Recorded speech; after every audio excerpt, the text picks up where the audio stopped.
everyone. Well, have you ever met students that was they got to do the assignments?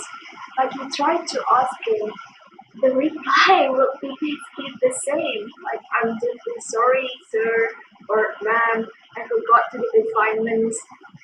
So after hearing that, have you ever thought what is the cause that makes the students unable to finish the assignments? That would rather develop themselves using the same reasons repeatedly every week? Well, the answer is motivations because it can affect a student's achievement. So teachers need to provide some strategies in emerging the motivations. Teachers' role is important to engage students in learning as well as to improve their achievement. So it needs to realize its important role by trying its best to understand the students' lacks of motivations and provide interesting learning media. And in these occasions, I would like to tell you things that I've learned by explaining how English learners' achievement can be improved just by immersing their motivations and what types of motivations that can affect learners' achievement and how teachers should overcome the case of lack of motivations in class. I'm Yuli and I'm majoring in the English Education Department and I'd like to share this with you and have discussions with you. Well, now to the first topic. It is about familiarizing ourselves with the types of motivations. Halmer mentions in his book The Practice of English Language Teaching that in discussions of motivations, an accepted distinction is made between extrinsic motivations and intrinsic motivation. That is, motivations which come from the outside and from the inside. So the next thing is know how to overcome the students' lack of motivation. Because since we act as a teacher for our students, we need to provide full support in terms of inverting the students' motivations. We modify the outside factors that might affect the learners' motivations in learning English. There are several sources of external motivations, consist of the goal, the society we live in, and the people around us, and the curiosity. And as teachers, we should build and modify all of these factors so that they could engage learners to learn more willingly. According to Homer, teachers have the ability to build learners' motivations, but it does not mean that it becomes their sole responsibility. Because, well, students indeed take part in building their motivations.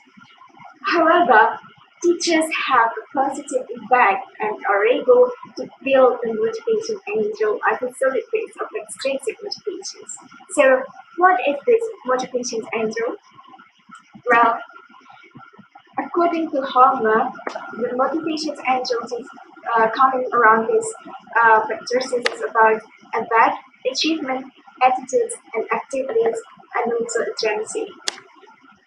Well, about the affect, it is about uh, our affections to the students because students will be more motivated when they think that their teachers care a lot about them. And then the achievement. Achievement here is like we need to guide the students toward their success by creating the appropriate level of challenges. It should not be too easy or too hard. And then there's also the attitude. It is about our professionalisms to the subjects we are teaching because however nice teachers are, students are unlikely to follow them willingly unless they have confidence in their professional abilities. And then there's activities. We need to match the activities we take into lessons with the students we're teaching because every student has different styles, different preferences in their learning. And then last is agency. It means the doer. So we get to involve our students in learning instead of just delivering them materials and they just passively learning about it. And then the next materials is about becoming a great model teacher, providing interesting learning media. Well, becoming a great model of teacher, it does not have to be perfect. We only need to show our love, our care, and attention to our students. Well, when I was in high school, I could somehow notice my teacher's tendency. And like, there was this teacher who was really smart, but she's just hard to convey one's attempt to explain the terms to the students. So the students are hard to zap the materials from their teachers. They're confused about the terms being delivered. And then there's also this teacher who's really lazy coming to the class, but he's really responsive to take care of the students who's really sick in the class or in the infirmary. There's still many kinds of teachers back then in my school. Well, we know that each of those teachers leave a different impressions on the students in learning, and I do guess that you already and you also think so. And our job as a teacher is fitting our capability with the needs of the good teachers. It doesn't have to be all of this criteria of becoming a perfect teachers should be acquired by us. No, it's not like that because perfection is just way too much to handle. And I think that it's really tough becoming perfect, and it's just a human being, and I don't think that perfection is possible to do. By becoming a good teacher, it means becoming a figure to let our students shine. They need to be motivated in the process of learning to reach the shining future. So therefore, we need to be the facilitator of our students. We need to be, we need to provide them with interesting learning media in class because something interesting tends to pique interest. Well, if not, then it stimulates the motivations within. And then lastly about our topic is to vary our ways of teaching. Here I mentioned about don't be monotone, provide clear instructions, and know when to stop. Well, let's imagine ourselves being students and your English teacher telling this to major only by giving you a task from a textbook. Do you feel motivated, or worst is it happens in all of your meetings? Well, I doubt that you will feel engaged to learn more, right? Because here we notice that the teacher's role is important. Because as teachers, we need to involve the students in learning. We're not just delivering the materials and give them classes. We need to leave the impressions of something new. So you're going to learn something new, students, something like that. Because by interpreting that you're going to learn something new, it will make them more engaged to learn. And then one more important thing to remember is that we need to guide clear instructions while guiding the learners to be involved in activity. It is more it is better for us to get demonstrations to apply demonstrations because it will ensure that the students have a better grasp of what they are supposed to do than the mere instructions. And then we also be more aware about the time.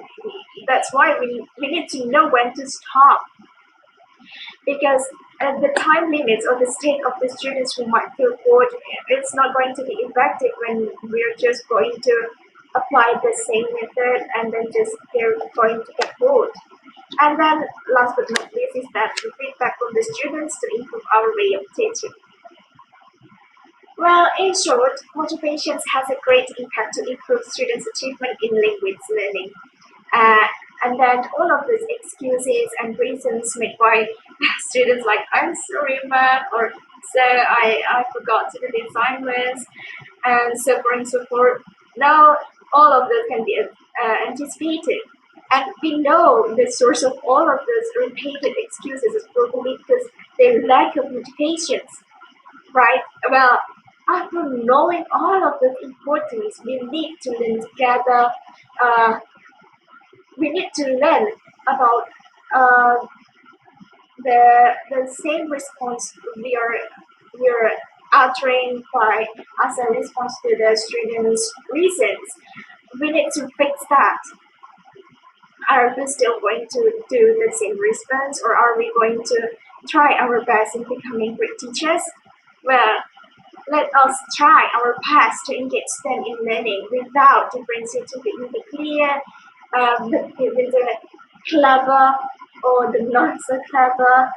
But there is no difference in students, they're just having their own preferences and styles. Language cannot be learned passively, I think it needs to take action.